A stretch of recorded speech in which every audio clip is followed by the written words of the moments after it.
Welcome to ABC's simple guide to measuring and installing our superb cafe blinds. Here are the fast and easy steps you'll need to take. First, here are the tools you'll need for the installation of your ABC blinds. To begin with, you need to take accurate inside measurements as shown here. Fill out all the measurements on the appropriate form for the blind you want. The top beam needs to be level. This is very important. The side posts can be a different length if the site is sloping. It's important to allow for the slope on the paving or decking to enable any water to run off easily. If you are unsure of precisely what you need to do, simply send a photograph to us and we'll let you know exactly what the best options are for you. You can post us the photograph or scan it into your computer and email it to us at sales@abcblinds.com.au. All blind size reductions will be calculated by the factory based on your measurements, so it's important that they're accurate.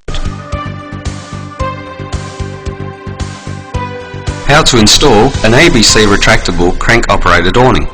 This is the easiest ABC blind to install. Step 1. Unpack the box. Please note that screws are not included. You will need to obtain screws to complete the installation. Step 2.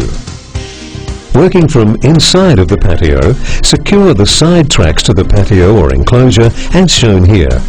Then secure the side track by screwing it to the post or wall. Again, it's important to make sure one screw is positioned at the base of the track and another at the top. Screws should be positioned approximately every 300 millimeters. The recommended screws to use are, for timber, use an 8-gauge self-drilling into timber screw. These steel screws are zinc coated. If you're drilling into steel, you'll need self-drilling zinc Phillip drive 8 to 18 gauge screws. Step 3. Insert the pivot pin with the plastic grommet into the end of the tube. You need to locate the square pin into the control end first. Finally, insert the locking pin through the top of the bracket.